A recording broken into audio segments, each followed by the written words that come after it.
The research article that I'm reviewing is called Early Skeletal Muscle Hypertrophy and Architectural Changes in Response to High Intensity Resistance Training. Some background information about this study is that resistance training is used for muscle hypertrophy, meaning it will cause your muscles to grow in size and in strength. We also know that from resistance training that there's a neural factor that is used early on before muscle hypertrophy that allows for earlier strength gain. Knowing this, the point of this study was to see if muscle hypertrophy came earlier than expected, and if so, how early on. They use many different tools to measure this, which we'll see in the results section.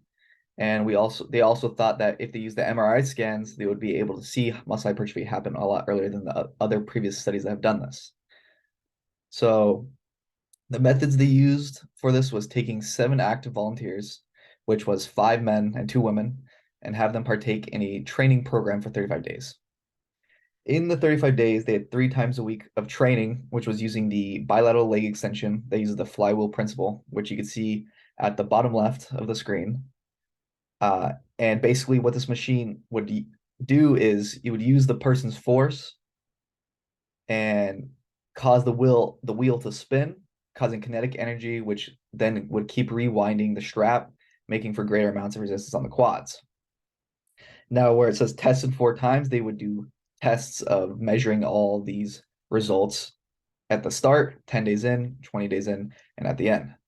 And each session that they would do in these training sessions would be 3 sets of 7 sub-maximal leg extensions as warm-up and 4 sets of 7 maximal coupled concentric and eccentric contractions with 2-minute rest periods in between. Having them do these same consecutive trainings helped give more accurate results later on.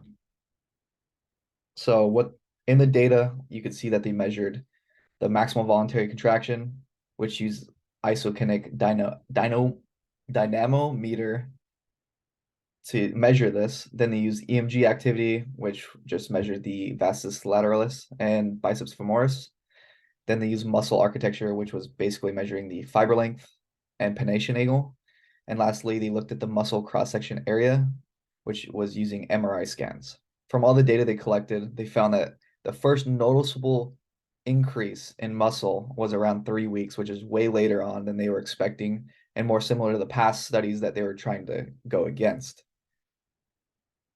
So when analyzing this data, it means there's no evidence proving that muscle hypertrophy happens earlier than previously discovered from other studies.